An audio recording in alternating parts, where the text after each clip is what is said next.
Can you hear me loudly and clearly? What is Michelle Joy Phelps doing in the boxing ring with the unified champion of the world? Let me just check I can hear my own voice here. The unified champion of the world. We are live. What on earth to say about that? This is what I don't like about boxing, to be honest. This is what I do not like about the sport of boxing. Sport of boxing is absolutely bizarre to me. Guys, get your comments in. I don't know what to say about the sport of boxing. That didn't look like a low blow to me. I knew it weren't a low blow. Shall I tell you when I knew that it wasn't a low blow? I knew it wasn't a low blow when Usyk was in the corner and they refused to show it on the replay. Did you guys not notice how long it took them to show that on the replay? Like, Usyk was on the floor. When that shot first landed, yeah, right? The way Usyk was reacting, I actually thought he had his testicles burst, you know? Like, I'm serious, because he looked, and I thought, for a minute, I thought he was shaking his head, and I thought he's gonna call it a day. I actually thought the way Usyk was reacting at first, yeah, I thought Dubois gonna punch him in the nuts, and he's gonna have to go to hospital and have surgery. That's what I was assuming, yeah? Because the way Usyk was on the floor, I've never seen him like that. He was on the floor and he was shaking his head like, I can't get up, I can't get up, I can't get up. And I thought, oh my God, Dubois has ruptured this man's testicles, and this man's going to have to go to the fucking A&E and get fucking surgery, right? In a world title fight.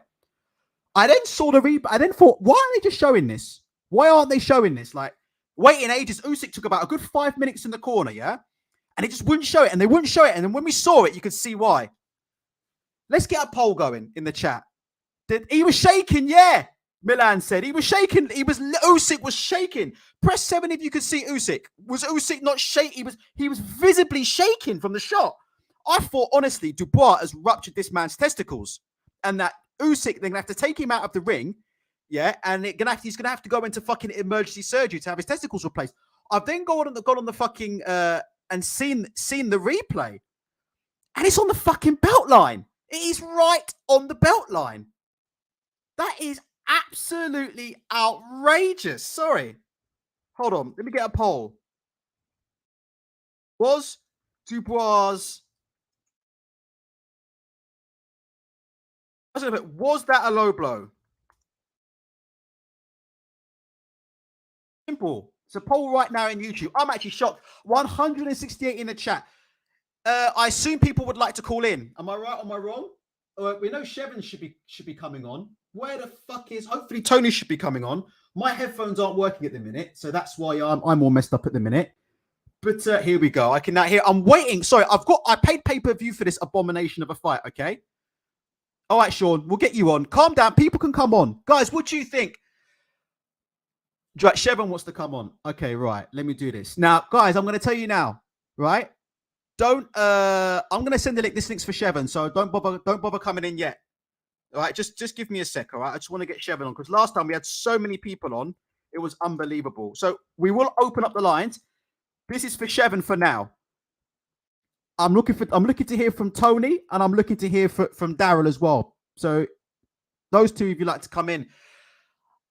I'm not shocked about the way the fight went. I went for Alexander Usyk TKO round 6, round 7, yeah.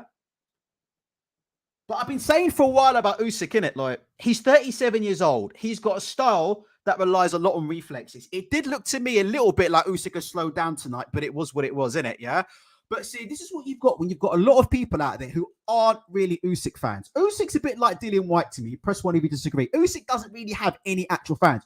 Right, what Usyk has is Tyson Fury haters who want to see Usyk beat Tyson Fury. He doesn't actually have any fans. And so because of that, right, what's happened is we've got in a situation here where people have made Usyk out, Alexander Usyk, to be this unhittable, untouchable champion. I'll be one of the only people that's been saying it, and I've been saying it from day one, like, I love Alexander Usyk. I think he's one of my favorite fighters to watch of all time. I've learned a lot from watching Alexander Usyk in the ring, right? I've learned a hell of a lot from watching Alexander Usyk in the ring. I think he's a tremendous, tremendous fighter. But, yeah, having said that, he's not very hittable, but he is a hittable fighter, Usyk. And these people that are trying to make Usyk out to be some kind of Floyd Mayweather type, you know, can anybody crack the code fighter? I've said for a while, you're smoking crack because Marius Breedis hurt him in the fight. Derek Chisora was able to land hands on him. Anthony Joshua hurt him badly in their fight. And we're about to hear from Daniel Dubois right now. Guys, let me quickly hear from Dubois and Frank Warren. By the way, I hate to say it, but I do feel like Dubois should have stayed in there a bit longer. Right, let's just bring Shevin in. Hold on. Shevin, is that you? Hello? Sorry, you're calling through your live? I can't hear whoever's on the first line. So I'm gonna have to remove you for a minute and come back when you've got it sorted out. Sorry. Oh wow, hold on a minute. Frank Warren is asking for them to play it back in the arena right now. Can you guys see this? Here we go. They're playing it back. That's not a low blow. You can see it's above his fucking. You can see it's above his fucking knob. You can see his balls fly up. You can see his knob fly up when it goes. Let's have a look. What do you guys think about the shot? Sorry, Frank Warren's got them to replay. I'm trying to have a look. No, that's legitimate. I'm sorry. I am sorry. What do you guys think about that? Let me bring Shevin in. Nobody else calling in other than Shevin right now and Tony. I just want two people on, and I promise you, when I tell you, I will bring you back in and you can all talk. Shevin, are you there? Hear me? I can hear you, Shevin. Perfect. Don Charles is screaming. Shevin, sorry, it's all going off here. Don Charles is screaming in the ring. They're actually replaying it in the middle of the arena, and Don Charles is screaming, how is that low? Sorry, Shevin. Talk away. Well, I'm going to put a lot of blame for what happened in that fifth round on Frank Warren. The reason I say that is you have a fight, you have your fighter who you know is the B side of this big fighter. He's fighting Usyk, who has all the belts, and we know that Usyk is a heavy favorite in the fight, and we know why. Well, we know he's favored because he's a better fighter for one. But yeah, like you said earlier, you know, there's a lot of people who don't want to see Usyk lose because what that would do to Anthony Joshua's resume. That's what that's about. We all know that. However, when you know all that stuff, Frank Warren and Francis Warren, you guys cannot lose a $8 million purse bid. Okay, you cannot lose it.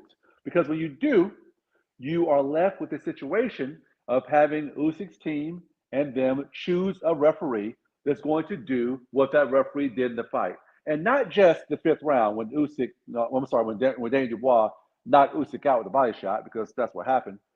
So not just that, but there were other spots previously before the fifth round, and there were two times after the fifth round where Daniel Dubois landed. This Usyk is such a I lose so much respect for him for this.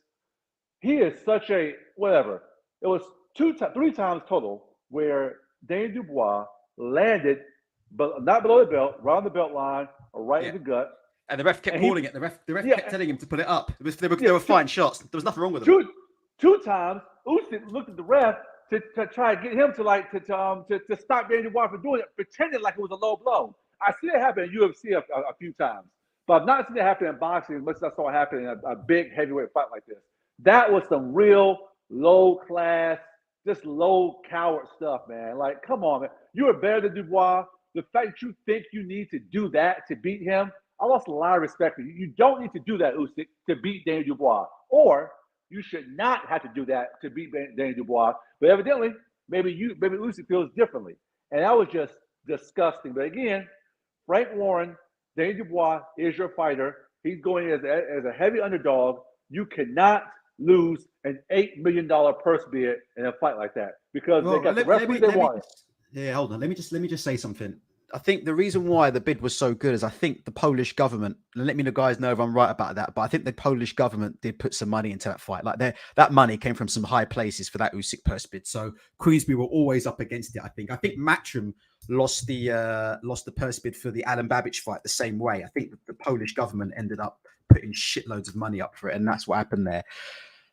Let me just say, Shevin, I think a rematch is. Hold on, let me just say something. No, sorry, Shev. It's not you. I promise. I've had a shit day today, Shev, and so I'm not on form. And then this has happened, so I'm just not on form in general, guys. I'm not on form. We've got 323 in the chat, guys. Can I just say, Sean Edwards I will bring you in as soon as I can. Let me just get Tony and Shevin, and I will bring you in. I haven't forgotten about you. Tony's on his way into the chat, yeah?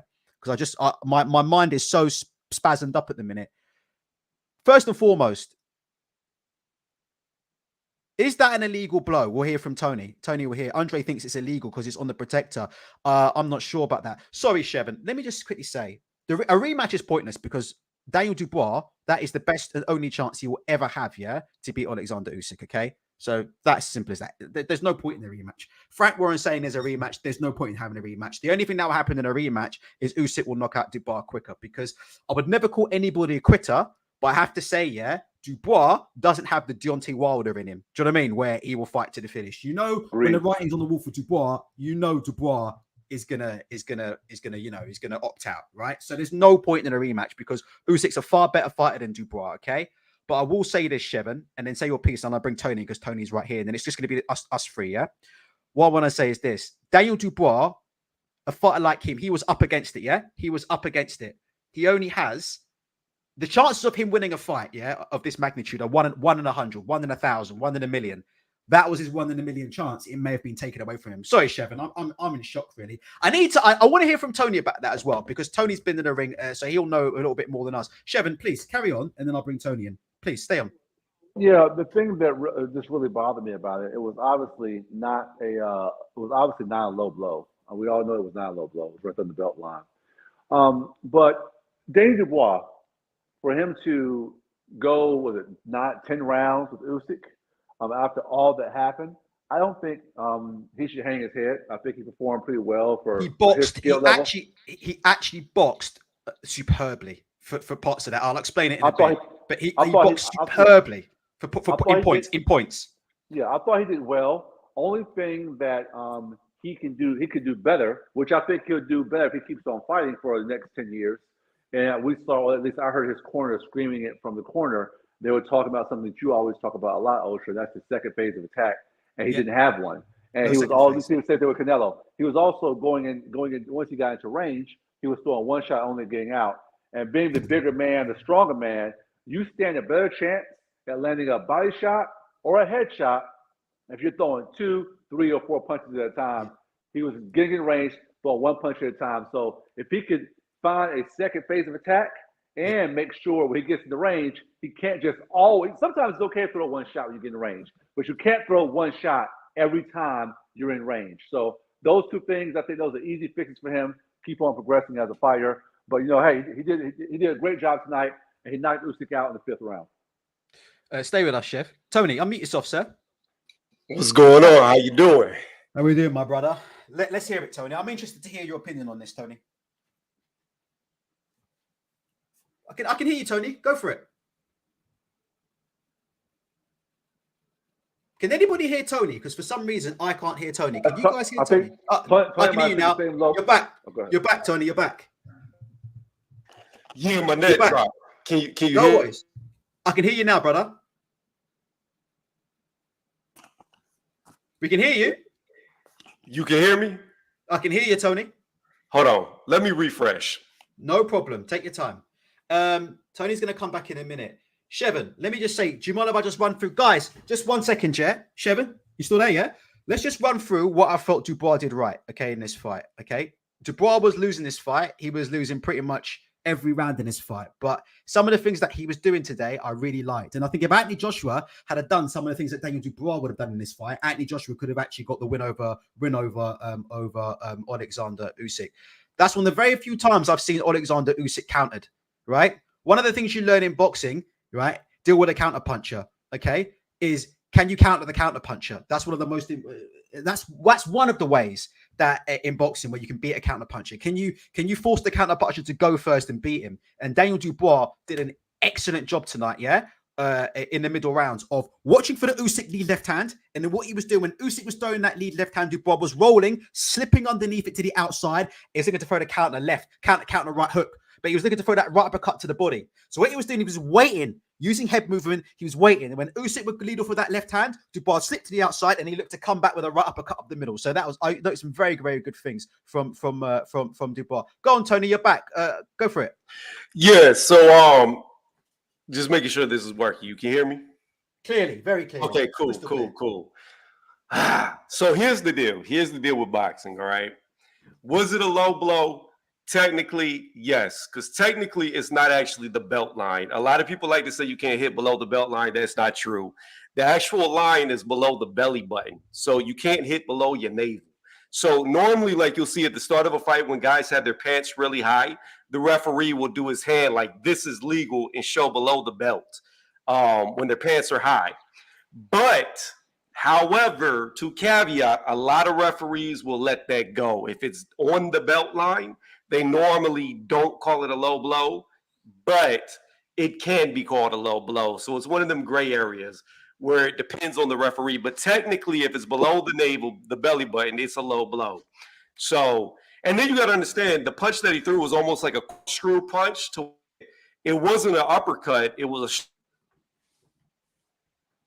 Tony, you dropped again, Tony. So we're listening. It could have skimmed his balls. Okay, you think? Can I ask you a question? Let me ask you two questions. Shevin, are you still there? Because I want to bring you back in as well, Chev. So I hope you're still there. Still here. I'm still here. Yeah, good. Tony, first question.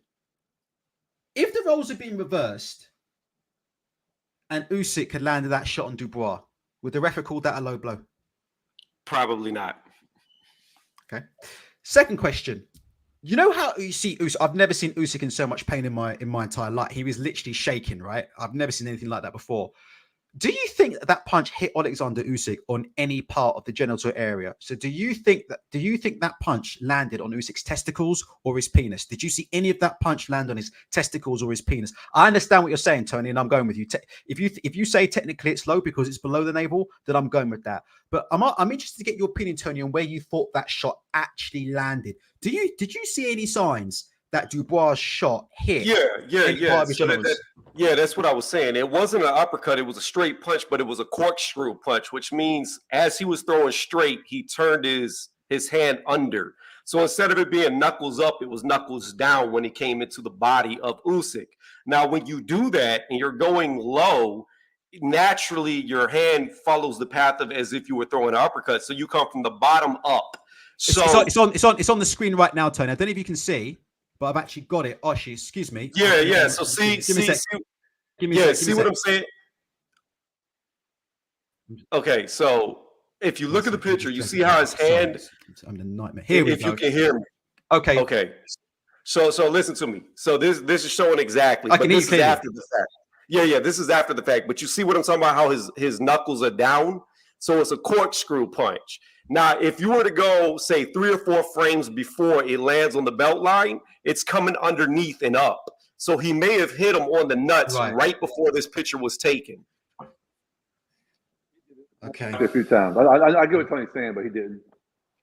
I don't know. I saw it live. I was describing it before it showed the picture, and I thinking he skimmed him on the belt, on not the belt, on the cup as he was coming up into the belt. Yeah, I know what you're saying, but I know exactly. I've seen that shot before in a lot of MMA fights, but that's not what happened in that shot. Not at all. Well, okay. No, all right. I've been saying it for a long time, and I know y'all have argued with me over here, but this dude's food for Tyson Fury. He's fucking food. Like he is going to get so beat up, it's not even going to be funny. Let me ask you a question. No, sorry, Shevin. Jump in. But be nice, yeah, guys. Remember this. No. This ain't 8 mile. I'm not looking for no Eminem action here. I ain't Terence Crawford. But yeah, no. I don't like talking about that fight because I'm about 99.9% sure that fight is not happening next, or maybe ever. I wanted to ask you. Sorry, guys. I wanted to ask you about what you guys thought. Okay, let me ask you, Shevin. Did this fight change your? We've got 543 in the chat. If you liked it, please hit like. If you liked it, subscribe, please hit subscribe. I really apologize. I'm not myself tonight. I'm a little bit under the weather, yeah. So I'm not myself. So you have to bear with me on this one. I need these two to kind of carry me. But let me start off by saying I'm going to ask Shevin, then I'm going to ask Tony. We know Tony's answer. Shevin, I'm going to ask you. Did this performance tonight change your opinion about Alexander Usyk in a fight with Deontay Wilder or Alexander Usyk in a fight with Tyson Fury? No, it did not change my opinion. I've always felt for some time while Usyk would cause some issues for Wilder and for Fury for a few rounds. The bottom line is what you said when you started the stream. He's not an evasive fighter. He was timed by right hands by Witherspoon, by Tony Bellew, by Derek Chisora, and now by Daniel Dubois. Wilder is going to hit him and he would knock him out. This way he'll never fight Wilder. And Fury would also hit him several times and knock him out, but he would never fight Fury because he just did a fight for $6 million and Fury is about to do a fight for $100 million. So that fight would never happen. Do you think, let me ask before I bring Tony in, let me ask you, do you think, and guys in the chat, sorry, and we will bring some other people in, maybe Andre and a few other people, and Sean Edwards needs to come in as well, and they can talk to you too. But let me ask you, and I'll ask Tony, do you think that performance has hindered Usyk's value in any way? Do you think that's the performance of somebody who deserves a 50-50 with Tyson Fury? And I'm not trying to ask leading questions. I'm just trying to ask, like, you might think it is. It might not matter because at the end of the day, Usyk to me is a better fighter than Dubois. He won the fight by KO and he's got all 3 of the belts, right? Okay, so fair enough. But I'm asking you, do you think that Usyk now, would he still be able to go to Tyson Fury for a 50-50 after that performance? What do you guys think? Sorry, start with thing. I'm sorry. Can you start me first? Yes. Sorry, Chef. Oh yeah, sure. Yeah. So to me, I'm keep going back to this. It would not have mattered if he knocked Daniel Dubois out in the first 30 seconds of the fight.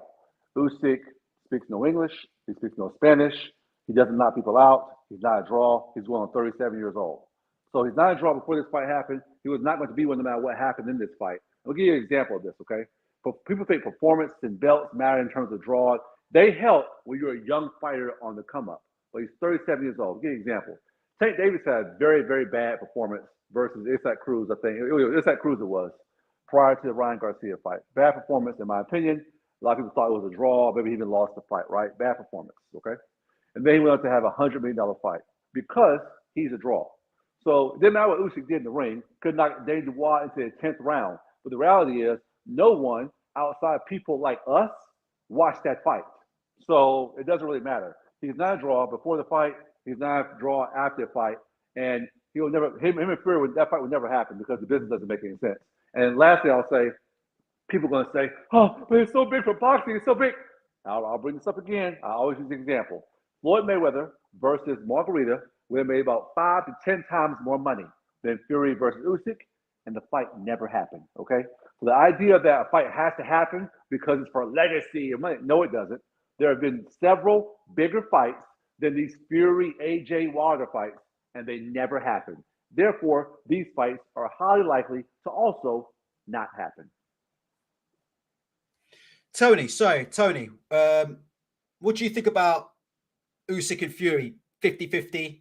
Is it going to be 50-50 now? What do you guys think? I know you think Fury destroys him, but I'm talking about commercially now. Usyk stopped commercially. I've been said it. Usyk shot himself in the leg. He was offered 3% before this gig, guaranteed didn't sell anything. It was free in the U.S. Sorry, Tony, you've dropped. Oh, sorry, you're back now. It's all right, Tony, you're back. You dropped out a little bit, but you're back, Tony. Carry on.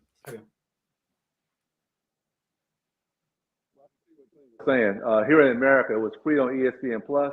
Also the opening week of college football. No one in America watched that fight. Okay, so Usyk just had a fight that was worth $8 million.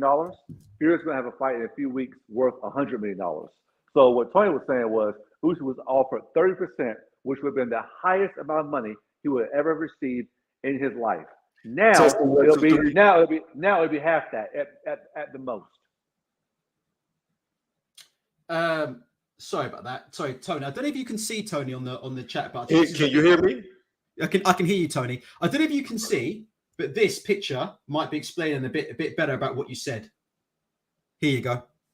Yeah, so you could see, and that's still a frame after because Usyk was kind of leaned down and he stands up as it connects.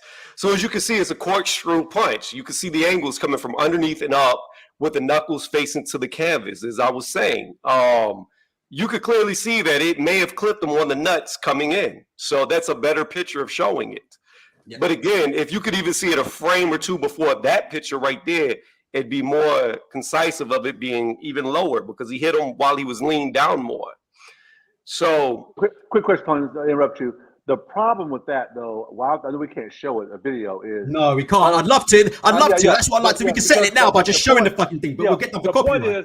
The point is The problem is looking at that as a picture opposed to a video. We don't know if that position of that hand is after the punch landed and the hand slid down a little bit as Usyk was falling down. You get what I'm saying? So we don't know if that's no. Where that hand is at, that's before. That's before the punch landed. We don't know that. That's not after. That's before. That's the beginning of it, as I was explaining before he started showing pictures on here. Before Ultra started showing the pictures. That's how the punch came. It was a corkscrew punch from underneath, knuckles down. It loops up because you come up as the angle. Like if you throw your hand straight with your hand turned under, you can naturally feel as you straighten it out, it pulls up. So that's what I was trying to explain before the picture. So I definitely, and then you got to understand, we're seeing it through video, we're seeing it through frames. The referee's right there looking at it with his eyes. So he's got a better vantage point than we do too, because the camera's only going to catch so much. But right here, this picture alone shows you that it was definitely below the belt line. My biggest issue also is when Usyk was on the ground, I was watching for this. I was watching this closely because I see this a lot in UFC. I was watching for this, and Usyk was not grabbing his nuts. I always watch for fighters who fake below the belt shots, and that's one thing I watch for. He was not grabbing his nuts. And it's possible that it could have clipped it like you said, but if it clipped it, then Usyk is packing Mr. Ed.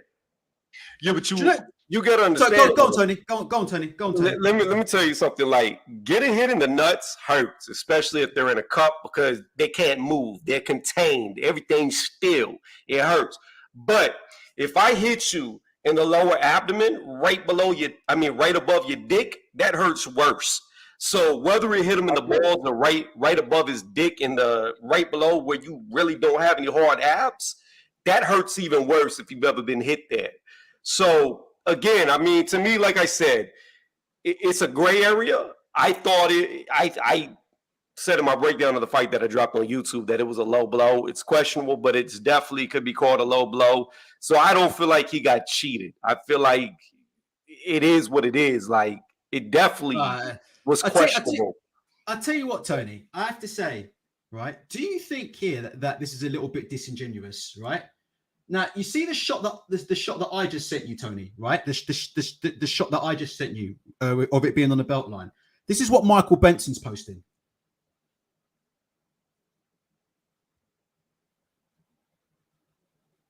Can you see? He's posting the one of it just after it's connected, where more of the actually maybe that's the same thing. But can you see there? I think what we're seeing is people are sort of being a little bit disingenuous, aren't they? It depends on where you took the shot. The only way to do it is to actually look at it. But I actually think, by the way, that I think both of you are bang on. But I do agree with what's been said by Michael Montero and Tony to some degree. You know, if 50% of the shot does appear to be below the belt line. I think this one from Michael, you can see this one. Can you see the difference, Tony, between this shot here, where you can see it first land, and it looks like half the gloves below the belt line and half's above it, and this shot from Benson, where it's showing more of the shot landing on the body. It's just a bit dodgy, really, isn't it? Yeah, exactly. Bacon and eggs. Frame by frame shots are very deceiving. My headphones are completely gone, so I can't hear a word you guys are saying. I'll tell you what, we'll open up the lines in a second. Shevin, do you think Dubois quit? Yes or no? And then I'll ask Tony the same question while I get these headphones sorted out. I hate, as you do, calling a fighter a quitter, right? I hate calling a fighter a quitter. And I defended Danny Dubois, as we all did, and because he hurt his knee versus the Lorena fight and the Joyce eye injury. But on this one, when he went down the second time, I saw his body language, and he could. I know the Joyce fight was different because he was literally had a bone about to pierce his eyeball. So I understood that. Fight for another day. You're 24 years old. This fight, he could have got up, and he looked right at the ref. He was making sure the ref got to 9, and he made sure he got up on 9. So he knew what he was doing. He went out of there. Tony, your thoughts on that? I predicted before this fight happened that he would quit in the 9th round, and lo and behold, he quit in the 9th round. The dude's a quitter. Like, I don't care what nobody says. I'm not going to sugarcoat it. I don't really give two F's about it. The dude quit. Well, you've been in the ring. Well, we give you the right because you've actually been in the ring and fought. So you're not some keyboard warrior. So we give you a pass. Carry on. It's okay. Yeah, well, regardless, even if I had never been in the ring, he still quit. Like, anybody can come to that conclusion because he got hit by a jab. That's what took him down. Not saying a jab can't hurt, but he was fully conscious. He was looking up at the referee, watching the count. He didn't even make an attempt to get up. So I don't even believe he was off balance. I don't believe he was separated from his senses. The round prior to that, at the end of the 8th round, he went down without even being hit. He was getting pressured. Yes, a couple of landed, but he started to fall. He took a knee on his own without even having anything connect on him. And then in his last fight against Lorena, looked like he wanted to quit in that fight, but Lorena just happened to take his foot off the gas. He was looking for a way out in that fight when he got dropped, I think, 3 times. So the dude's got no heart. And this is the guy that Frank Warren put all his eggs in one basket for. You know, this is the guy that he was about to cry when Joe Joyce knocked him off the totem pole. The dude is not good. He doesn't have the heart of a fighter. He'll never be a champion. I'm sorry. He attributes wise, he has them. He's got decent power. I thought him coming in at 233 was absolutely stupid, because had he had another fucking 11 pounds behind him, Usyk might not have been able to get back up. Usyk might have got caught by one of them uppercuts and been put down. So I don't understand why these trainers keep making these guys lose weight like they did to Joyce, and then he ends up losing his first fight ever. But yeah, like the dude's just got no heart. He's the Tin Man. Thing I'll say about that, about the belt line punch, and why I lean towards the side it was complete BS, is because there were several other punches in the fight that were not below the belt, and Usyk and the referee kept on telling Daniel to lift his hand up on shots that were clearly not below the belt line on 3 or 4 Let me just say, Tony, can you answer? Sorry, Chev, 1 second. Tony, can you answer that? Because we saw that. Did you see that during the fight as well? I have to be honest with you. Yeah, I saw it. Yeah, I saw that too, but you got to understand too that there was low blows that Dubois was doing that the referee didn't count. Like Dubois literally, I think it was a left hook to the butt cheek. So he left hook Usyk in the butt cheek, and the referee didn't even call it. So there was definitely times where Usyk got hit low in the thighs and the referee didn't call it. Then there was some where it looked like it was legal that Usyk was complaining. So I don't know. Okay. Like I saw punches drift low that the ref didn't count, and I saw punches that didn't drift low that the ref warned him about. So I don't know. Okay, carry on, Chef. Chef, sorry, Chef, carry on. I see Tony's point. That's a great point that Tony just made. I just think it was that referee was 100%. And then also, I have never in my life, maybe you guys have seen this before, I've never seen a referee give a guy so much time even after a low blow. I mean, that was outrageous. Well, you're allotted 5 minutes to recover. It was way more than 5 minutes. Well, what I will agree with you for is this. I've never seen a referee give you exactly 5 minutes, and after the fighter says they're good to go, he's like, no, take another minute. Take another minute. That's my point. Well, the referee was cooked. The referee was cooked. He wanted – listen, we've seen this before. We saw this when Anthony Joshua fought Joseph Parker, and every time Joseph Parker would get on the inside and hurt AJ to the body, the referee would stop the fight, or he would get between them. So, again, you cannot lose an $8 million purse bid when your fighter is an up-and-coming prospect, and like Frank Warren. Because he didn't lose a $35 million purse bid for Fury and White. So he has no business losing that purse bid. So I put that on Frank Warren. Right. Who do you guys think did better? We'll ask guys in the chat. All right. Who do you guys think did better against Usyk? Anthony Joshua in his first fight with Usyk, or Daniel Dubois in his first fight with Usyk? Just out of interest, who do you guys think did better? Anthony Joshua in his first fight, or Dubois? Shevin, start with you on that. Because Daniel Dubois put Usyk down with a body shot, and someone could make an argument he knocked him out. We can't say he would have because we don't know if that referee started counting. We don't know if Usyk would have got up or not, right? We don't know. I'm not sure he would have. He looked done. I don't know what that was. He looked done. Based on how long he sat on that mat, I think it's almost virtually impossible. He would not have gotten up. So he put him down. He definitely put him down.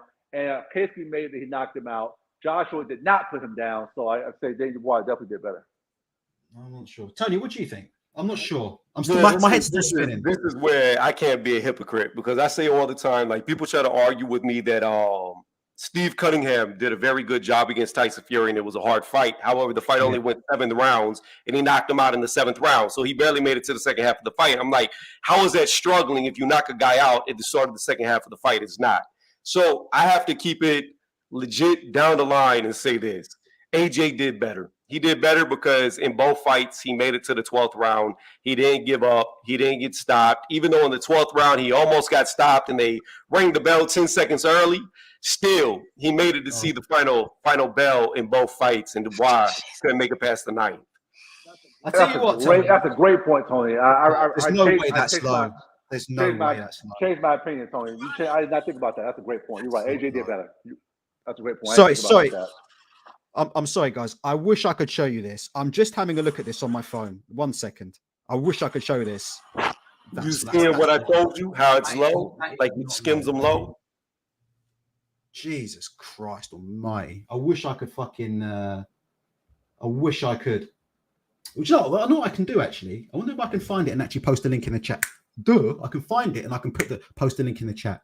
And I can get Tony to have one more look at it as well. Please ignore me. Carry on, Tony. Okay. Let me know. Let me know what you're seeing. Tell me if you see what I saw. Because what I saw was Dubois comes with the straight right?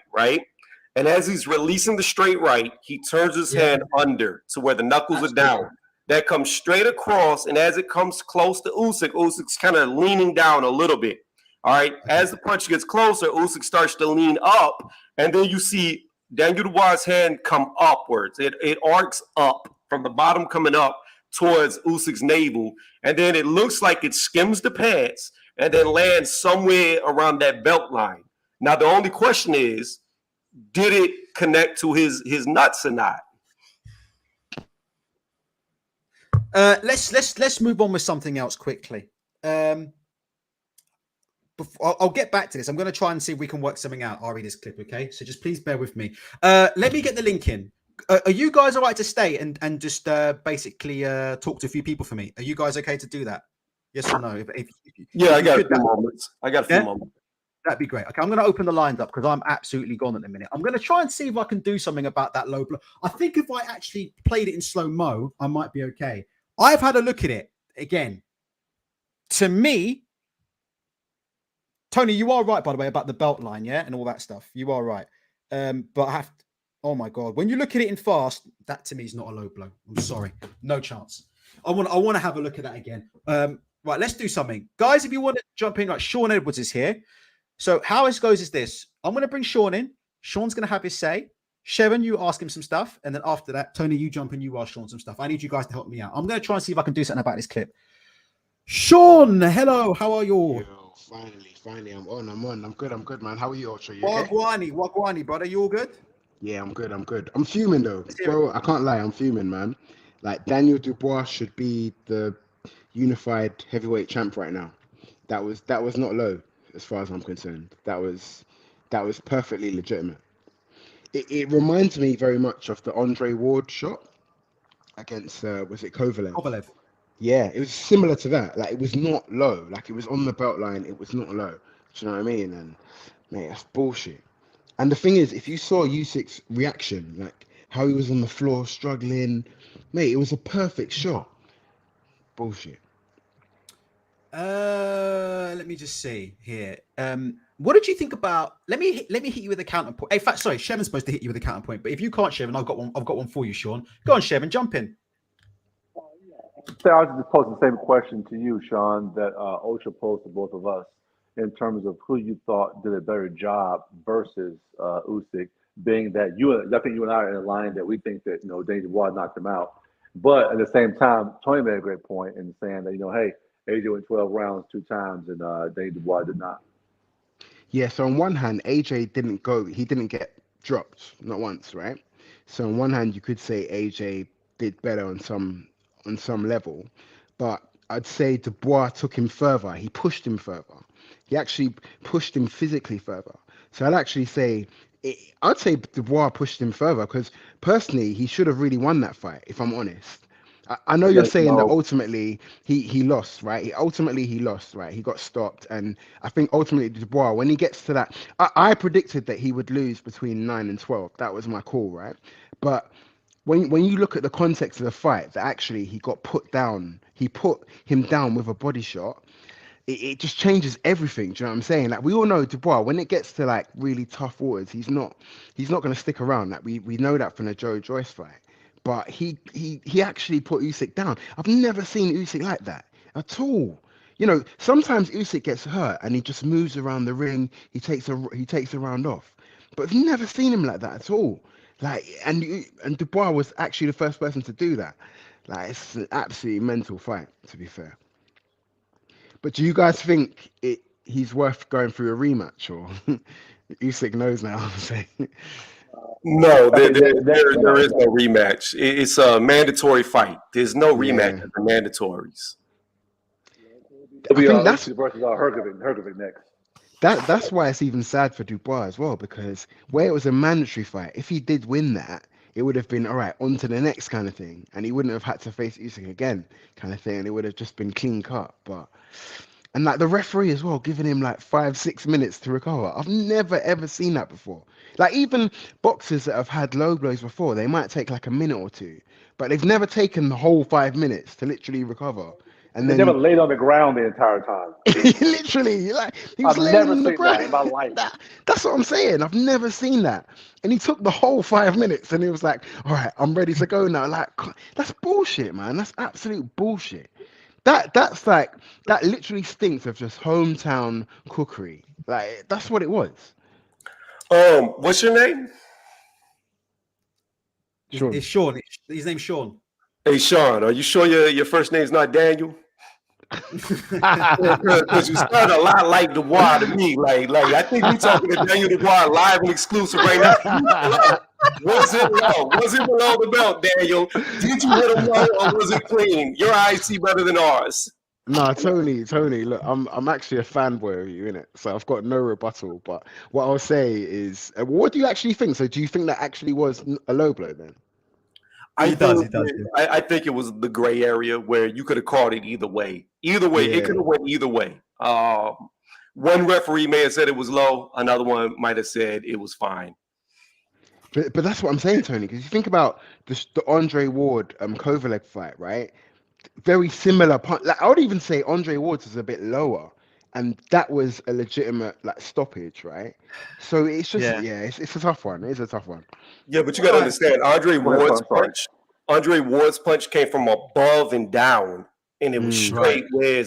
Whereas Dubois' punch came straight from below going up.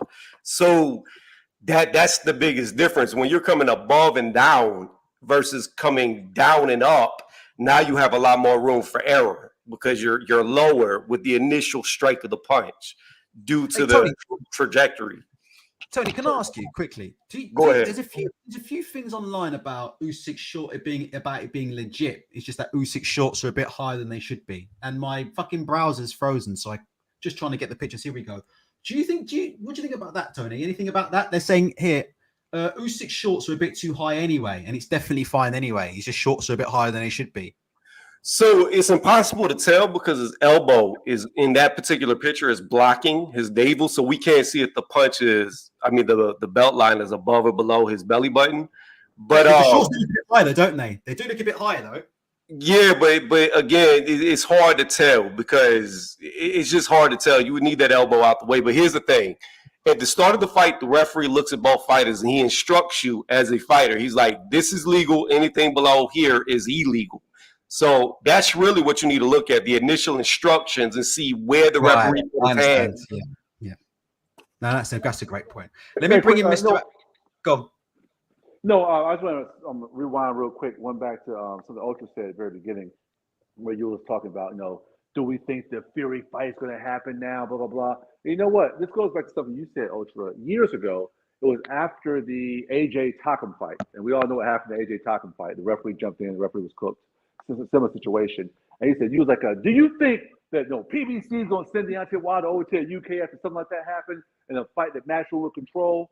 And this is a similar situation where this just makes the Fury Usyk fight further apart, aside from the money, because someone like Frank Warren, who just experienced that with that referee, would have to control everything for that fight to happen, and that Usyk team would not allow it to happen.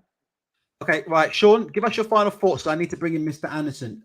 The counter argument, Sean, that people are throwing at me is Dubois basically quit. regardless. Yeah, no, he did quit, right? And we know that before that Dubois was a quitter. We saw that in the Josh fight. We kind of knew he was going to quit. He got tired. I think everyone predicted it. Like, obviously, Usyk's making him work at a fast pace, and when he gets tired at the end, like, he's just going to quit. Like, we knew that would happen. But the reality is that Dubois took Usyk further than anyone has before. And I think personally, he stopped him, as far as I'm concerned. You saw him on the floor. He was rolling all over the floor.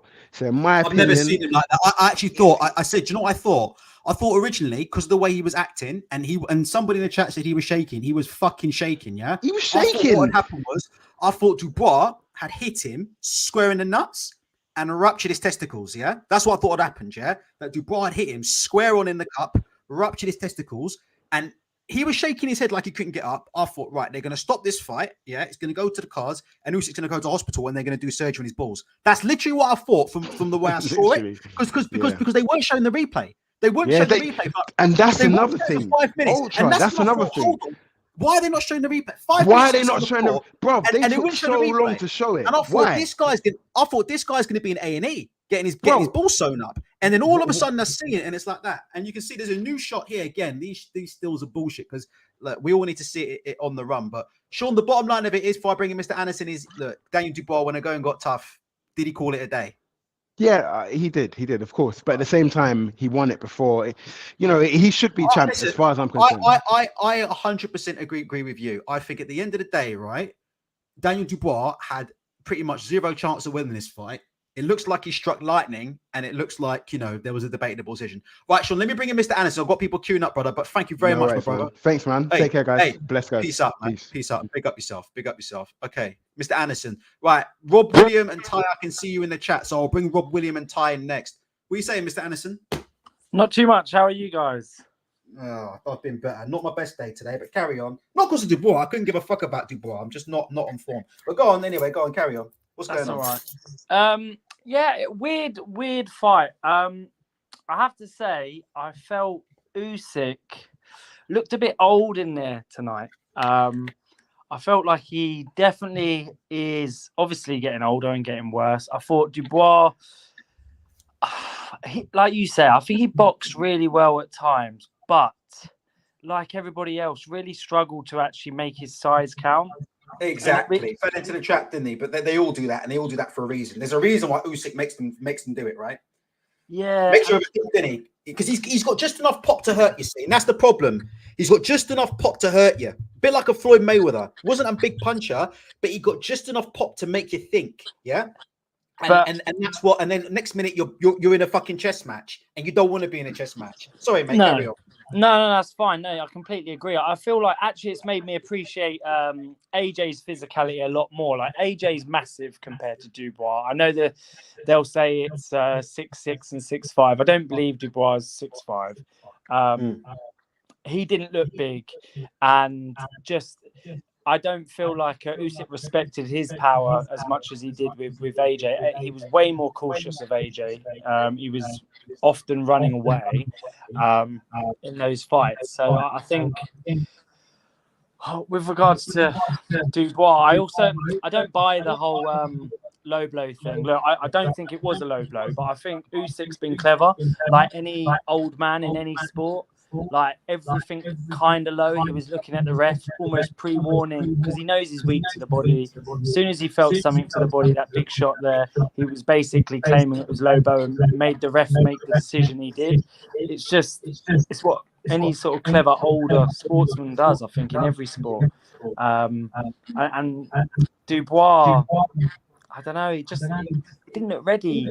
There's something about him, like there is no dog in him. There's something really underwhelming about a bloke like that. And the way he sort of gave up and quit, if you like, I wasn't a fan. I wasn't a fan of the way he just goes down as well. I understand why. He's not in a good position. He thought he was going to get hit by Usyk, especially the first knockdown. And he just goes down, and it's like, that's clever, but where's your pride? Do you know what I mean? Where's the dog in you? Where's the fight? I don't think he has it at all. Okay, Mr. Anderson, I love you to bits. What's happening here is because we've got a few people queuing up. We're gonna have to speed this up, right? So just sign us out with your final thoughts, and I'll have to bring somebody else because I've just got so many people queuing up in a minute. I'm losing my bet. But carry on, Mr. Give us your final thoughts on what you think happens next with Usyk and what you think. And by the way, I'm actually asking some of my trainer friends. I'll let you know if they answer, but I'm actually now messaging trainers who you would know, yeah, to ask them what they thought about it. That's what I'm doing here on this phone. Carry on. Sign us out, Mr. Anderson. Yeah, I think Fury be looking at that, licking his lips. I think he is someone who, yes, I think Usyk will give him problems, but I think when the going gets tough, I think Fury's going to maul him. He's going to sit on him. He can dig deep. I think they'll both dig deep, but I actually do think Fury will be just too big in that fight. So I think Fury will want this fight. I don't think they'll want to go to Saudi Arabia because the skills challenge and seeing what this ref has done and things like that. I think Shevin's correct there. I don't think Frank Warren would want to put everything in their hands when they're spending all that money. I think they'll avoid that and probably go down the AJ route. I think that's probably more likely what's going to happen. So I don't know. Maybe he just fights Hrgovic and sort of he goes off and disappears as a great champion kind of thing. But I don't think he's going to fight Wilder or Fury. Thank you very much, my man. I appreciate you, man. Take care of yourself. I really appreciate your time. Cheers. Thank you, man. Great show. Thank you, brother. Thank you. I mean, my question for y'all is this, because I've watched UK fighters do this now. I watched AJ do it. I watched Joe Joyce do it. And now I watch Dubois do it. When you know your only opportunity at chance is being big, why would you pull your weight off? It's a bit, Tony. I think we'll go on to the next caller and we'll ask the next caller. But it's a weird one, Tony, because if he'd have come in heavy and gassed out quicker, we've criticised him then for being too heavy. And would he been in the ring doing a post-fight speech like Anthony Joshua saying, "Oh, I'm too big to go 12 rounds. I can't do the 12 rounds." Do you know what I mean? Damned if you do, damned if you don't. No, or not. Well, my question for you, Ultra, is when is he ever gassed out? I can't ever think of one time Daniel Dubois ever gassed out. Constantly. Like he constantly loses steam if he goes more than. He's never done 12 rounds ever. Dubois never done 12 rounds. What's the most amount of rounds Dubois ever done? I think the most of rounds he's ever done is like 9 or 10. He's never done a 12, and he always loses steam after the terrestrial 4, in my view. But today, like I said, was the best I've ever seen him look, and the fittest I've ever seen him look. I mean, he looked tremendous, and he fought at an extremely high pace with Usyk, and I thought he looked great. Let me bring in Rob. Rob. Hello. Can you hear me? Hey, Rob. We can hear you. Fantastic. Yeah, I thought Daniel Dubois did a credit to himself. Usyk didn't look great. I think Fury destroys him. I'll be honest with you. Come on, I think stars make fights, surely. Absolutely, but low blow. I would say no. I don't know. I don't think Usyk. He wasn't great, was he? He didn't look like a champion, right? He wanted to get up. The ref gave him time. He took the time. I don't know. Like Fury put Wilder down with a body shot, right? Yeah. Okay, so sign us out then. What do you think about? So you think that Tyson Fury is going to destroy Usyk? And by the way, I'm not echoing. It's because you've got me in the background. Oh, sorry, buddy. It's okay. No, don't worry, brother. It's not a problem. But what I was going to say is, you think that Tyson Fury? Sign us out. You think Tyson Fury will destroy Usyk based on that form? I think he picks him apart. Destroy maybe a bit strong. Like I'm a bit fuming about the result. I think Dubois was going to take the 9 count. I don't think he was going to. I don't think he was going to win. I think he was going to get up on 9. He was obviously going to lose on points, but I don't know. I agree with you. The ending was a bit unsatisfactory. Tony Bellew, by the way, this is Tony Bellew before I bring in the next caller. Tony Bellew says, anything below the navel. Sorry, Rob, I can hear myself echoing again, so I'm just going to have to let you go. But thank you very much for calling in, sir. No worries. No worries. So, because I can hear myself echo in the background. We've got Ty coming on here. Ty, just before I bring you in, Tony and Shevin, you there? This is from Tony Bellew. This is Tony Bellew now on the screen. Okay. Anything below the navel is classed as low in boxing. That's not my opinion. That's fact. That's the rules. And he's showing a picture of Usyk and where his navel was. Okay, so that's the rules. Your shorts shouldn't cover your navel because if they do, the belt can be hit. This picture says 1,000 words. Spew it once and you'll spew it again is also another fact. So Bellew, they're also sticking in the Chris S saying Ultra, the echo is my end. Okay, well, I nearly hit the ban button for saying that, but there you go, Chris. I swear to God, that ban button, I swear I'm not in the mood today. It nearly hit me there. But yeah, there you go, Chef. According to the Bellew there. And look, it took another Tony to say what this Tony said when he first came on Ultra. Like that's what I was saying from the beginning. That technically, if it's below the navel, the belly button, it is a low blow. The belt line means nothing. Like people always say below the belt just because that's caught on, but it's the belly button. That's all that matters. So again, it's one of them gray areas. And you know, Tony, another Tony, I'm gutted Bellew. You know, I can't disagree with what he wrote. Yeah, the same Tony said fucking anybody who takes performance enhancing drugs should be banned for life unless they're my friend. Right. Ty, can you unmute yourself, please? Hi there, hope you're well. Ty, give us your thoughts. Alex, we got you next. Ty, Shevin, you haven't had your say for a little bit, Shevin. So Shevin will ask you some questions after this. But give us your thoughts, Ty, on the fight. Yeah, thanks for having me on. It was a strange fight, but I think Usyk at the end of it just showed his experience. Dubois did his best, but Usyk just looking at his experience, being undisputed cruiserweight champion, and he showed it in the ring. Looking back at the so-called low blow, I've watched it back. To me, it was a legitimate, body shot, but Usyk sort of made a meal out of it. Being smart, so we'll see. So, that's what I think. Has it changed your opinion on how you think a fight with Usyk and Fury or Usyk and Wilder goes today? Has it changed your opinion on how you think those fights could go? Yeah, I think Fury will. I think Wilder's a very dangerous fight for him. Wilder, I think Wilder's got he's got lots of power. And I don't think even if Usyk dances around the ring, Wilder will catch him. I don't think he'll, I don't think he'll survive. That's just my opinion. Yeah. All right. Then. So, Chev, have you got anything to say? Say it. If not, we'll move on to the next caller, Chevin. Same question I was going to ask. Go ahead. Sorry, Chev, say that again. The same question I was going to ask. So go ahead. No, that's fine.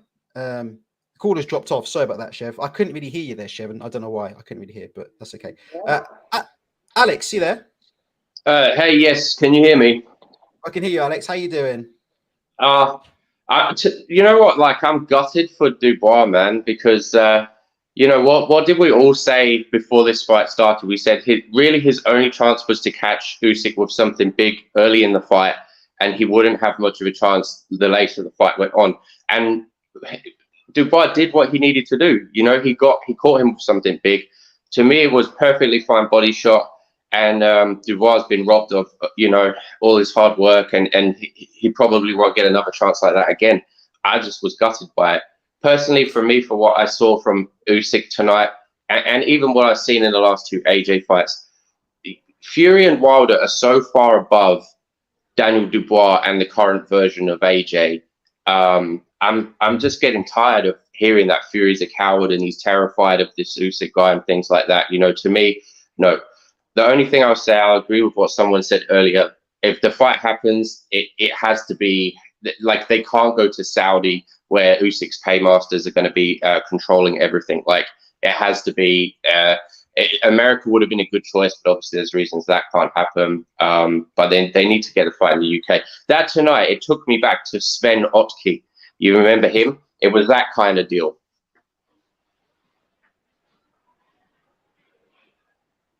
Yeah, I totally agree with you. And your assessment of what would have to happen, or the reasons why that fight's never going to happen. Usyk's 37 years old. He won't be boxing for more than 18 months after this fight. So that fight would have to be on Queensberry's show. It would have to be on BT. Queensberry would have to control it, and Usyk team would not allow that. So therefore, that fight would never happen. Yeah, I kind of see it sort of the same way. You know, I wish Fury wasn't messing around fighting at Ngannou and things like that, because he's not doing things that are making him look great in the court of public opinion. But that's Fury for you. He does what he wants. But to say that Fury's scared of this guy, it's just a joke. It's ridiculous. Alex, we're going to have to move on. Sorry, Alex, we're going to have to move on because we've got another caller. But I want to ask you, Hrgović and Usyk. Hrgović, I don't think Hrgović can beat Usyk. I think Usyk can get him out of there as well. But I have to say, if you're Filip Hrgović watching that, there is no way on earth that you are letting anybody get in the way of your title shot. Am I right? There's no way. Hrgović, right? Hrgović just needs to get his head straight. I think there's something mentally wrong with him, a little bit like AJ at the moment. If Hrgović could get his head straight and be aggressive and have a bit of confidence in there, he'll have a good shot. And yeah, he's got to go for it. One thing about Hrgović, I would never call a fighter a quitter, but I will say Hrgović, when the going gets tough, he ain't taking an 8 count and getting up. No. Hrgović is going to fight to the finish, guaranteed. He's going to have to fight to the finish, and the other thing he's going to have to do is not be afraid to exchange with Usyk. When Usyk opens up with his pop gun and comes forward, you've got to punch with him. He leaves openings. Dubois did a lot of what AJ did, which was he shelled up when Usyk was letting his pit pat go. Punch with the guy. Yeah, I agree with you, mate. I think that's brilliant. Thank you very much, Alex, man. I appreciate you, man. Take care. Thank you. Bye. Take care. Mark, how are we doing, Mark? Hello, good evening. First of all, apologies for my English because I'm from the Netherlands, but no problem. Hello and welcome, brother. Welcome, brother. Yeah. Thank you. Yeah, I just watched the fight, and personally, I think it was an illegal blow, and maybe not for like the rules, like as they, like if you take the rules very literally and stuff, but I mean, like nobody who trains like getting hit, like below your navel or something. I mean, like there's no muscle and no. I mean, it really hurts, and I don't think in sparring or, like any professional fight, you see like somebody gets like knocked down or knocked out with that kind of shots because they don't happen, because people don't hit there. But that's my opinion, So I think it's like, I think the shot was illegal, and the end result is like the only right result, But yeah, that's up for debate the coming days probably. No, listen. First of all, Mark, your English is absolutely fine. By the way, your English is perfect. Thank you. That's fine. So yeah, how did you feel about this fight? Does this fight change your opinion on Usyk at all? In terms of what you see in the future, did you see any signs of slowing down? Did he perform worse than you expected? How did you feel about that? Yeah, I think he did perform worse. He looked a little bit slow, maybe. Yeah, a little bit tired as well, like doing the fight, early on in the fight, he catching his breath and stuff. I don't know if it's like maybe it's because of Daniel Dubois. Maybe he made him work as well, So I'm not sure if he's like his age is getting to him or something. But he didn't look himself. But like the end, yeah, I mean like the later part of the fight, the last rounds, they were very similar to a lot of his fights, So he catches up, he increases the pace, and also, Mark, let me just say, when he got hurt, a good sign from Usyk, Mark. When he got hit and hurt, he had that bit of what we call in English spike, that grit about him, where he got hurt, but then he looked to finish the fight. As soon as he came back from that low blow, he looked to finish the fight. He went up a gear, didn't he? And he looked to finish the fight as soon as possible. Yeah, exactly. Of course, he did have a lot of time to recover, and so it reminds me a little bit about like when in the second Anthony Joshua fight, when he was Hurt.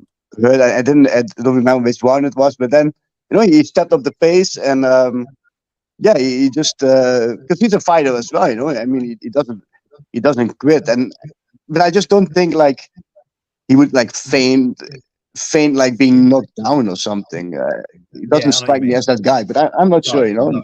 I don't. No. He was definitely hurt. He was hurt, 100%. My only question was he actually hurt to the balls or not? That's my only question. He was hurt.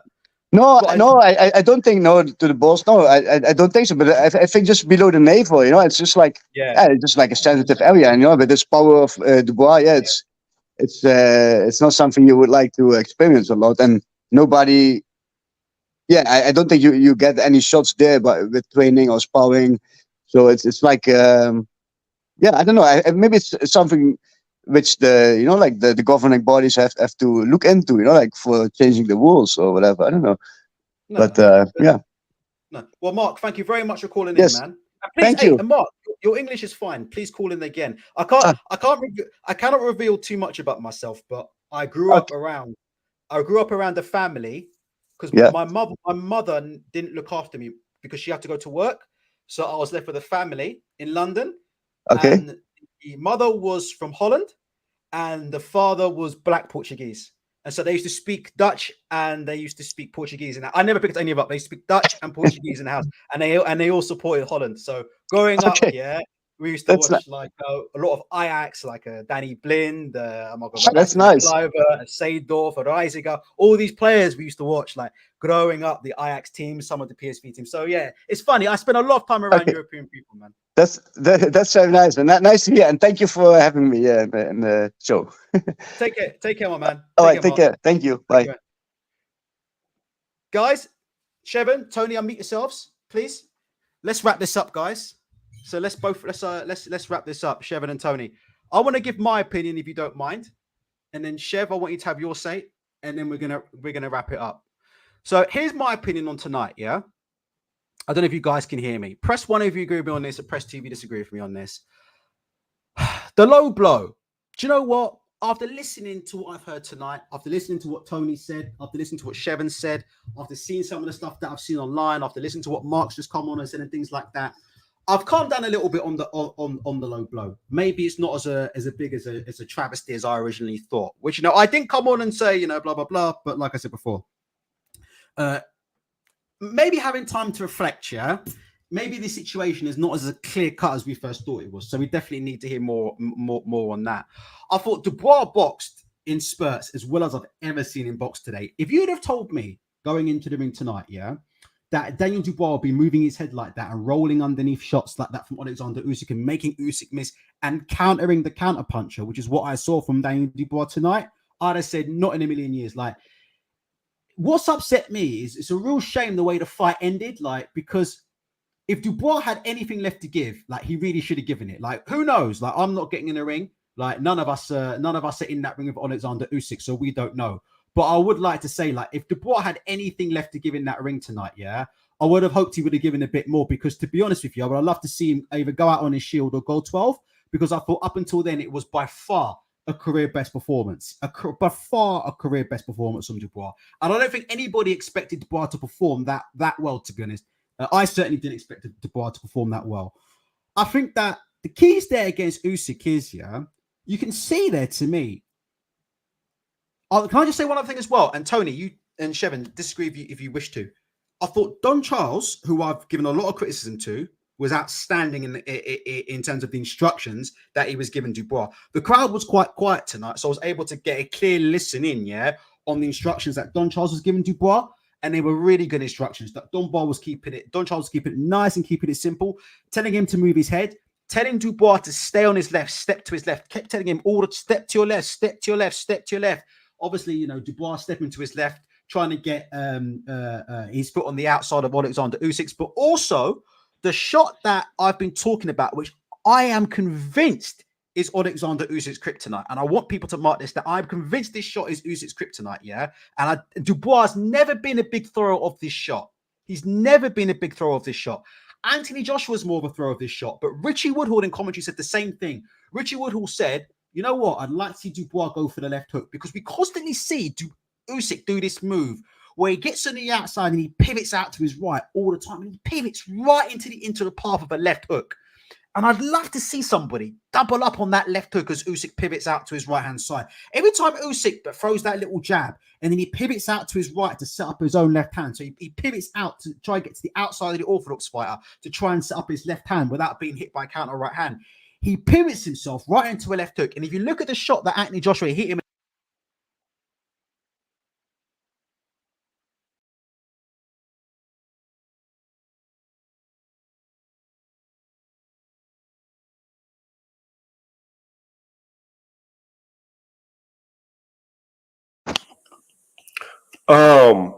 If you can hear me, press 1. I lost Ultra. I don't know if y'all lost them too, but if you can hear me talking in the chat, press 1. I can hear. Sorry, I'm here. Sorry, Yeah, Tony. your audio went out for a good 40 seconds.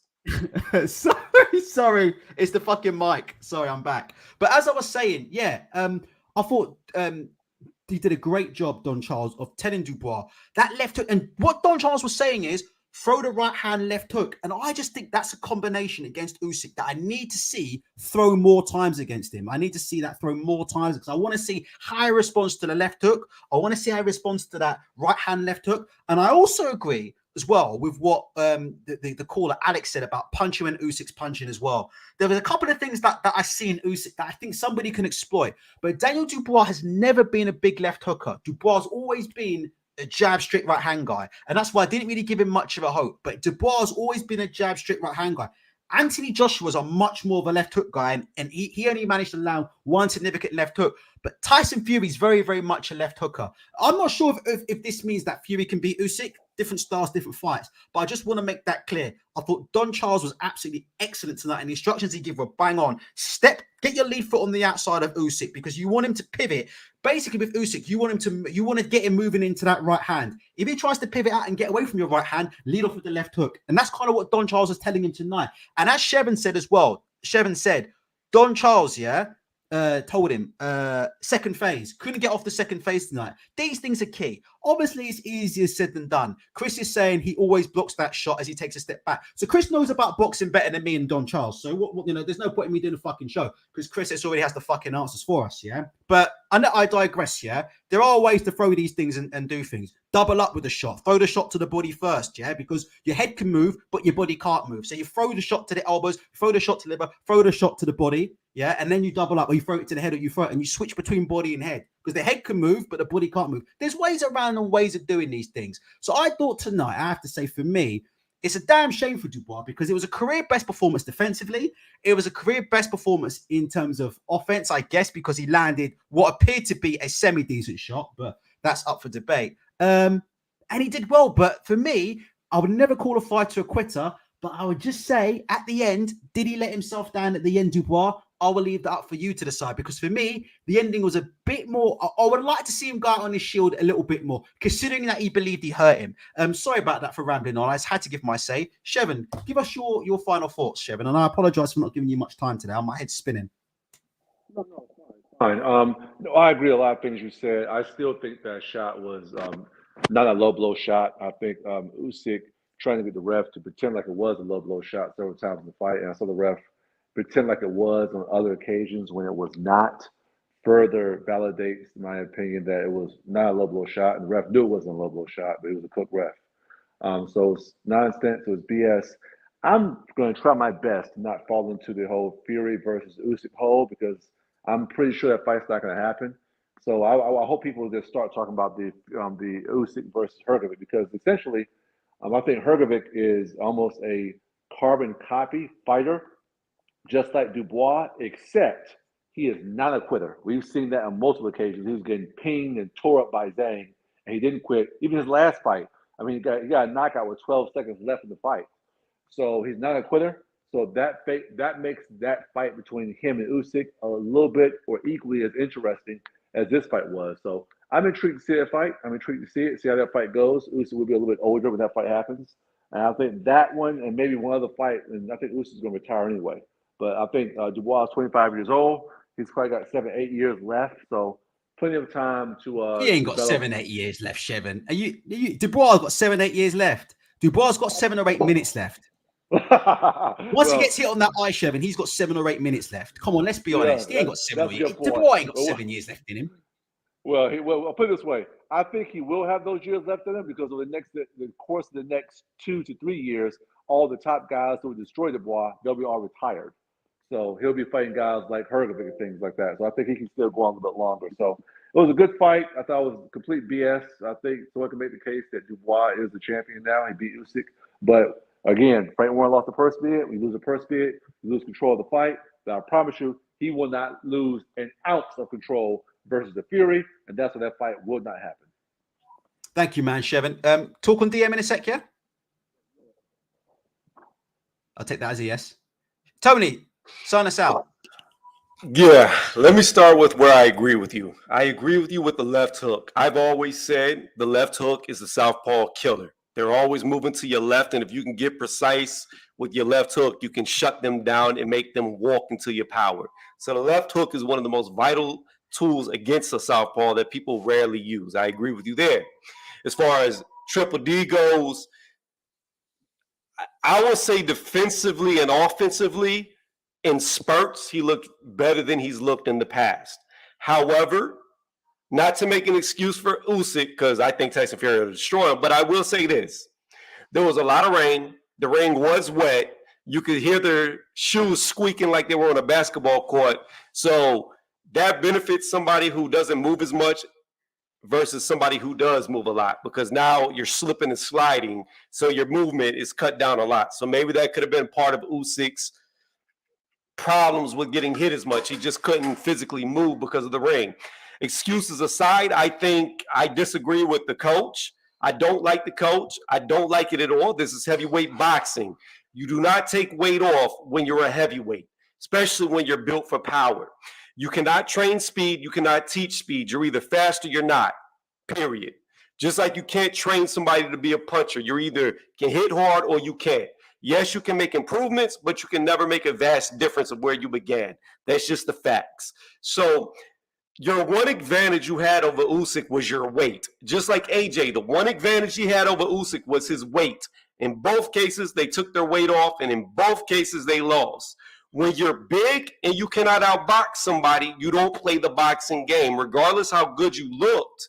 It's not about how good you looked. It's about how good you would have looked if you did what Chisora did and you use your size and your weight to maul him, to grab him, not to play to his game. Because you saw at points, there was like little spurts to where Daniel Dubois was pushing Usyk back and unloading on him, catching him with uppercuts and straights. That's the game plan. He also showed that Usyk is vulnerable to the body. Low or not, we know now that the body is the off switch for Usyk. Tyson Fury is very good at going to the body. And I think it'll be an easy night for Tyson Fury, but I always believe that. As far as Daniel Dubois goes, he's a quitter. You can't train hard. You can't make somebody have the willingness to fight on. They're either going to quit or they're not. When they're back against the wall, when they're put in a corner or their back is against the wall, the true colors come out. And for Daniel Dubois, he's a quitter. He does not want to push through. He will never be a champion, and that's just what it is. I hope to see the Usyk Tyson Fury fight. I don't think it's going to be competitive at all. And if not that, I would like to see Deontay Wilder versus Usyk, because Usyk said he would fight him. On that, I would just quickly say I would actually make Usyk the favorite to win that fight against Wilder. Crazily, I would. And just on work rate. I think Wilder knocks him out. I've always said that. I think he's going to catch him because everybody's caught him, and nobody's as fast as Wilder when it's 0 to 60. Technically flawed, but extremely fast off the line. And I think he's just eventually going to hit Usyk. But outside of that, I say that I favor Tyson Fury over Usyk. I think it's going to be an easy night. I don't think Usyk is much of a threat at all. He doesn't have a lot of power. He's death by 1,000 pillows. And then, yeah, that's really all I got to say. Good job to Daniel Dubois. He did better than we thought he would. Did he get cheated? I don't think he did. Some may, but hey, it is what it is at the end of the day. You can't rely on one punch. That's why you got to have other plans, B and C, and not give up because it doesn't go your way.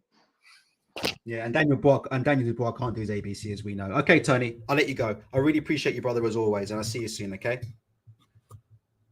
I don't know when the next one is, That's Tony. I don't know what the next big fight we've got is. I think we're dry for it for a while now in British boxing, unless you want to come on for fucking Huey Fury versus fucking Johnny Fisher in the Battle of Britain. But we're fucked over in this. That's it. We're done. We're fucked. I'm gonna tell you this: anytime the Campbell Hatton fights, I'll be here. See you soon, bro. Peace out. Yeah. See you soon, man. Guys, can I just say, can we hit the like? We have had like nearly 600 people in here all night and only 135 likes. I will just stay on and just do a few more comments. We've only been going for about an hour, 20 minutes. So I will actually just do a few more comments actually quickly. So because I feel I've neglected the chat. Let's go through this. They didn't even deduct points from Dubois for that supposed low blow. Do you know what? When I first saw it, I thought, fuck me, there's no way. When I seen it on the replay on TV, I'm like, there's no way this is a low blow. But listen, I've never had a professional fight, or I've never had a white collar fight, and the experience that you've heard from guys like Tony, you can hear the difference between me. I've only sparred, whereas Tony's been in actual fights. So when you get in actual fights, actual fucking rules apply. And that's the difference in the knowledge you can hear there. So maybe, you know, like I said, I'm not correct about that, you know, but like I said, it's left a bitter taste in my mouth, that fight, because you know what I like to see? I like to see uncontroversial boxing fights. The other thing that I've noticed now is that people are now turning on Usyk and completely writing off Usyk against Tyson Fury. Let me just quickly say, this fight hasn't changed my mind at all about how a fight of Usyk and Fury goes at all. Like, this fight hasn't changed my mind at all. I think that it's one of them fights where if Fury is prepared to fight a very, very boring fight, yeah, I think Fury can win the fight, all right? But I think if Fury's prepared to go and try and get Usyk out of there, then I think that Usyk can nick that fight on points. And for me, that fight just comes down to Fury. It's whether it's a win or a loss is all on Fury. And it's just down to whether Fury falls in on his shots or not. The little, can I just say something as well? People talk about the in and out movement that Usyk does. You know, that little in and out movement. I'm not sure that's going to work on Fury because of Fury's range. I think Fury's not going to be able to fall for those in and out feints in the footwork. Fury's going to know, look, Fury's going to know his distance a little bit too well. I'm not really explaining it very well, but Usyk, you know, Usyk hanging on the outside of Fury's jab, trying to move in and trying to move out and trying to feint. I think Fury's going to see him coming in anyway. I don't think that style is going to be as effective against Fury, but I could be wrong. But I think I can definitely see Fury losing to Usyk in a scrappy fight if he gets over aggressive and starts falling in on his shots and falling into the middle. I can see Usyk winning that fight, and that's how I always saw Usyk winning that fight.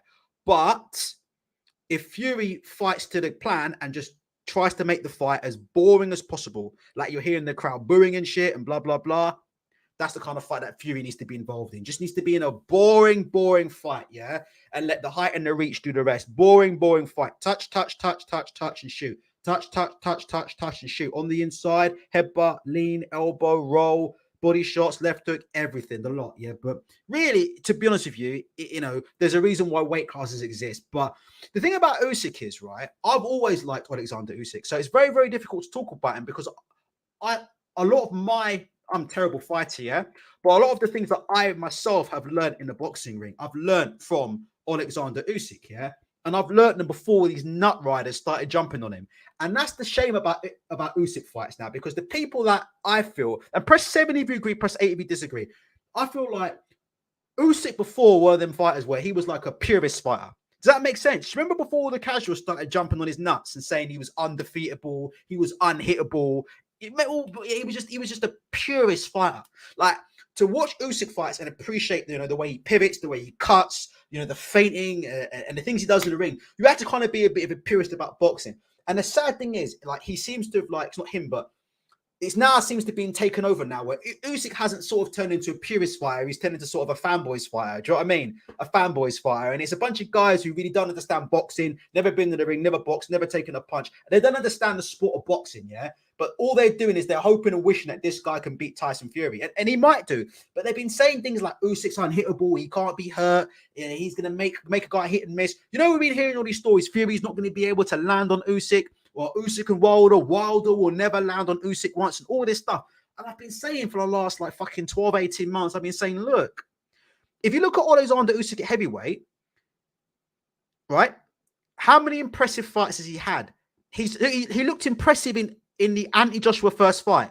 But let me get your opinions on this. And Tony, if you're still there, not to call in, but if you just leave me a message, Tony, what you think about this. if you look at Alexander Usyk's performances at heavyweight, just look at them. Chaz Witherspoon, I will call that underwhelming performance. Derek Chisora, underwhelming performance. Anthony Joshua fight 1, outstanding. His career best performance. Anthony Joshua 2, he was excellent as well, but he was hurt badly in that fight. But that's a rematch, and AJ had a whole year to prepare for him, so you can't hold a gun over his head for that. Daniel Dubois, underwhelming performance. Does that make sense what I'm saying? Like, for me, like I love Alexander Usyk, and I was a big fan of him and Vasily Lomachenko and these kind of fighters way before all these nut riders, started sort of jumping up his asshole, right? But what they're saying about Usyk to me doesn't quite match up with reality. Press 7 if you agree with me on that. Press 8 if you disagree. Does that make sense? Like Wilder and Usyk, who would win? Man, Usyk would kill Wilder. Like Wilder wouldn't land a shot on Usyk. Like Usyk would make him miss or not. And I'm like, but if you watch Usyk isn't that type of fighter. Usyk's never been the type of fighter to go through fight. He's never been like a Floyd Mayweather Jr. Do you know a prime Floyd? When you used to look at the CompuBox numbers, and Floyd was hardly getting touched. Like Roy Jones, Tony. Didn't Roy Jones set like a CompuBox record or some shit for like not being hit in consecutive rounds? Or was that winning consecutive rounds or some shit? Tony will know. I could have sworn, Tony, that Roy Jones set some kind of CompuBox record for like not being hit for the most amount of consecutive rounds. Or he had some ridiculous, like these were guys that were just going in the ring. They were not getting touched. Like, do you understand what we're talking about? Prime Roy Jones Jr. Prime Floyd Mayweather Jr. These guys were going 6, 7, 8 rounds. They weren't getting touched. They weren't getting touched in fights. And they're trying to equate Alexander Usyk to these fighters. They're trying to fucking equate Alexander Usyk to like a Roy Jones or a Floyd. Like he gets in the ring and he doesn't get touched. It never happens. I don't see it. He gets hit in fights. He's hittable in fights. He's got a style that is based on speed, reflexes, and work rate. That's his style. It's an excellent style. He's got an excellent style. But we'll have to wait and see. But he does have flaws, like all fighters. Like he is beatable, and that's what's upset me. And so the point I'm trying to make is, after months and months of the fanboys blowing smoke up Usyk's batty and saying he's unbeatable and nobody can beat him, he'll knock Fury out. Fury's running from him. He'll knock Wilder out. Wilder won't land a punch. Now after tonight, you see now it's starting to switch again. Now you see how it switches. Now it's now Fury would knock Usyk out. Fury would beat Usyk. Like, I don't know, man. I get tired of the whole reactionariness of it all. What do you guys think? Am I right? Am I wrong? I get tired of it all, of all the swaying. Like 1 week it's Fury's running from Usyk, he ducked Usyk. Now this week the whole thing's gonna change. That's Fury was a favorite against Usyk. Fury will smoke him. Fury's this, Fury's that. You're gonna hear a whole different story until Fury turns up in the ring against Ngannou and doesn't perform against Ngannou, and then it's gonna be Fury shit. Usyk will kill him. Like, listen, man. These guys just need to relax. Like, to me, this fight doesn't tell me anything about who to win between Usyk and Fury, to be honest with you. Like I said before, that fight is down to how Fury fights it and how he wants to fight it. It always has been, always will be, in my opinion. I think Alexander Usyk is a great fighter. I think to come up from cruiserweight to achieve what he's achieving is excellent. I think Daniel Dubois is an incredibly hard puncher, by all accounts. He's an incredibly hard puncher. And I think if Daniel Dubois learned how to set up his shots more, and not telegraph his shots and not load up on his shots, Daniel Dubois could be a heavyweight champion, in my opinion. If he learned how to, not every shot has to be a hard shot. And I wish somebody would draw that into Daniel Dubois' head. Like, not every shot has to be a hard shot. You see with Usyk, sets up the hard shots behind the bait shots, behind the little shots. If Dubois could just refine his style and give me like a nice, like light double jab, bring the straight right hands through type of fighter.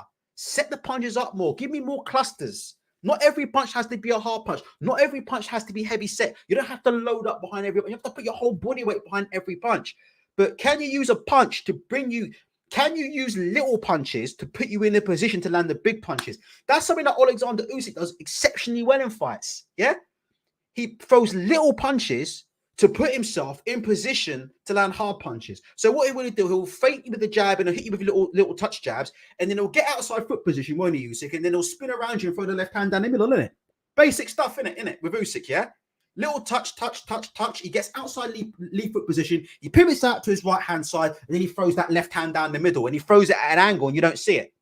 So Usyk knows, and Lomachenko, and these fighters know you have to be able to throw the little punches to get your feet and body in position to land the big punches.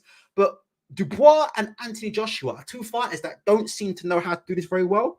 They seem to be reliant on big single shots, and they don't know how to use the little punches to bring themselves into range to land the big punches. We saw that with Anthony Joshua against Robert Helenius, who we'll talk about him and drug testing maybe another time, where AJ was throwing big right hands and massive lead left hooks from the fucking moon. And we were asking, why, AJ, aren't you throwing a double jab? Most simple, basic combination in boxing to bring your feet, into range. The double jab right hand, You don't go hard. You have to go hard on the double jab, two steps in, bring your feet in behind both jabs, and then you detonate the right hand. Do you understand what I'm saying? Got to learn how to bring your feet into land the big shots. But Dubois and Usyk, Dubois and Anthony Joshua, just the two guys that have difficulty doing that. So Shevin thinks Dubois got years left in him. I don't think Dubois got years left in him. I agree with Tony. I don't think he's ever going to be a champion unless he fights, because. But in a weird way, Dubois' stock has gone up, though. Dubois' stock has absolutely gone up. Like, there's no question. Daniel Dubois' stock has absolutely gone up, but he's not a champion. The Hrgovic fight, which will happen next, is going to be very, very interesting, in my opinion. Very, very interesting, because I think Usyk is the favorite to stop Hrgovic if they fight. Yeah? I don't know how you guys feel about that. I would pick Usyk to stop Hrgovic if they fight.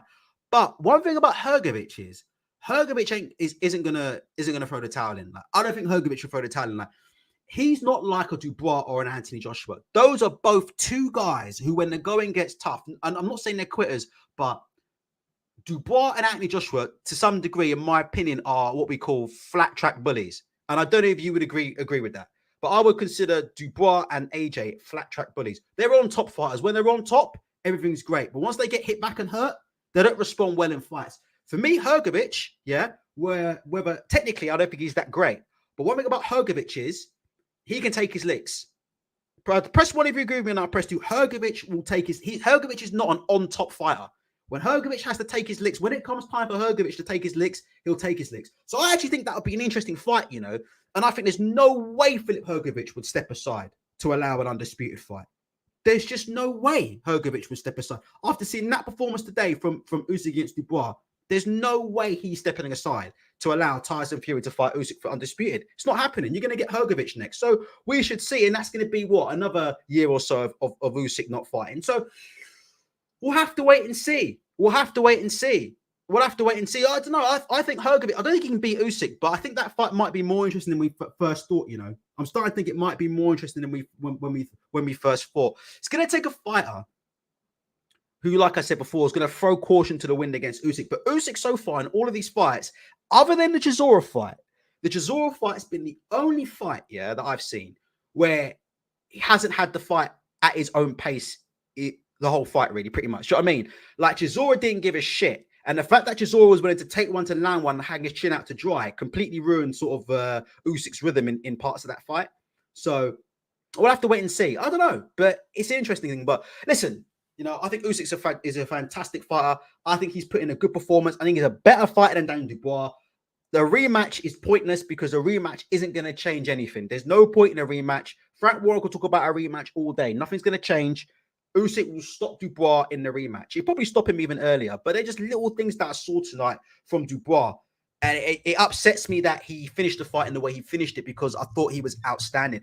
Countered Usyk. And that's another thing boxers can watch for as well with Usyk, where Dubois is one of the few fighters I've seen. I don't know what you guys thought, but he was countering and reading Usyk. And what he was doing, and it's very clever what he was doing, was he was waiting for Usyk to throw that left hand. And he was rolling underneath that left hand of Usyk and then looking to fire with a return right uppercut, right hook to the body. Very, very clever tactic that I think is very, very interesting, that a few people should look at with Usyk as well, with Dubois. Very, very nice. He was waiting for Usyk to lead off with that left hand. And when Usyk led off, he would just roll it or slip back, and he would fire the right uppercut to the body or fire the hook. Very interesting tactics. Like, for me, Dubois was quite successful in the second half of that fight, countering the counter puncher, and Dubois at the counter puncher. So it just shows you, innit? Like, it shows you as well what Anthony Joshua could have achieved as well with the right mindset, in my opinion. I don't know how you guys feel about that, but it shows you what Anthony Joshua could have achieved with the right mindset. Because for me, Anthony Joshua is a far better boxer than Daniel Dubois. He's a far better boxer than Daniel Dubois. And Dubois has gone out there and put that performance in today. I don't know, you know. I think Anthony Joshua could have given a little bit more, you know. Could he have given a little bit more? I don't know, but we'll have to wait and see. Guys, let's have a look. Final comments. Blah blah blah blah blah blah blah. Usyk's been exposed. I don't think Usyk's been exposed at all. I think it's that shot to the body is very debatable. And Usyk isn't the type of guy to fake it. He was hurt. My only question is, what was he hurt by? But like I said before, I think Michael, our Dutch caller, came on and did a really good job of explaining it as well. It might not have been the balls, but it might still have been low. And I think that's where we are with that, isn't it? It wasn't the bollocks, but it was still low. And I think that's where it was. Now, this is interesting as well, though. Last minute comment from Randy Savage, and this is true. He faked it in the AJ fight too. Now, I'm not saying he faked it, but do you guys remember in the second AJ fight when AJ hit him to the body and he hurt him to the body? And we had the same thing in the AJ fight. Do you guys remember that? Press 1 if you remember that. Press 2 if you don't. I remember that. Do you guys remember in the second AJ fight when AJ hit him to the body with a shot, hurt him, and he told the referee it was a low blow? Did they stop that? Did the referee give him time as well in that fight as well? There's definitely something going on there, isn't there? Mark Stanton says same ref as well. It was AJ too, wasn't it? When AJ hit him with a shot to the body, and it was fine, wasn't it? And he hurt him to the body in that fight, didn't he? And then the ref said it was low. I remember that. I should have brought that up when Tony was here. That was interesting. I remember that. Yeah. Okay. Right. 1 a.m, guys. My missus has got to sleep. Hopefully with me, not with a personal trainer. I love you all. I really appreciate you. It's been a hard day today. Take care of yourselves and take care of each other.